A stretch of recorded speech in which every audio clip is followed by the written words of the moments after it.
இப்போ அந்த கேம் பெட்டியை எடுத்து இப்போ இது என்னோட்டன்ட்டு ஆரம்பிக்கிறான். பார்த்தா இப்போ அவனுக்கு வந்து இங்கே ஃபுல்லாக மிருகம் வரும், நீ மிருகம் மேரம் ஆயிடுவன்ட்டு போட்டுருக்கு. இவன் அதேமாரி பார்த்துட்டு இவன் எல்லாம் ஓட ஆரம்பிக்கிறான். இவன் போய் அந்த காருக்குள்ளே ஒளிஞ்சிடறான். இப்போ அந்த வேட்டைக்காரன் அந்த பெட்டி எடுத்துகிட்டு போயிடுறான். அவங்க கிட்ட சண்டை போட்டு இப்போ அந்த நம்ம ஹீரோ அது திருப்பி எடுத்துகிட்டு வந்துடுறாரு.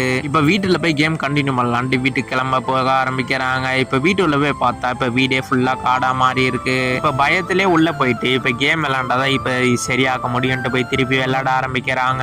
நம்ம ஹீரோவோட டர்னு. இப்போ நம்ம ஹீரோ அந்த டைஸை உருட்டி விட்டுறாரு. இப்போ அதில் போட்டுருக்கு நீங்கள் ஒரு குழிக்குள்ளே போய் மாட்டிப்பீங்க அப்படின்ட்டு. இப்போ அதேமாரி இப்போ நம்ம ஹீரோவும் போய் அடியில் போய் குழிக்குள்ளே மாட்டிக்கிறாரு. இப்போ அங்கே இருக்கவங்க ஹெல்ப் பண்ண ஆரம்பிக்கிறாங்க. இப்போ ஒரு கட்டை ஒன்று கொடுத்து இப்போ இழுக்கலான்ட்டு ட்ரை பண்ணுறாங்க. பார்த்தா அந்த கட்டை உடஞ்சி இப்போ உள்ளே திருப்பி மாட்டிக்கிறாரு. இப்போ நெக்ஸ்ட் கேமில் யாரோட டர்னு. இப்போ அவங்க விளையாண்டாதான் இப்போ நான் வெளில வர முடியுன்றாங்க. இப்போ அந்த பொண்ணு டைஸை உருட்டி விடுது. இப்போ அந்த காயின் மூவ் ஆக ஆரம்பிக்குது. இப்போ வந்து ஹெல்ப் பண்ணலான்ட்டு இப்போ வந்து திருப்பி ட்ரை பண்ணுறாங்க. பார்த்தா இப்போ இவர் திருப்பியும் உள்ளே தான் போய் விழுந்துடுறாரு.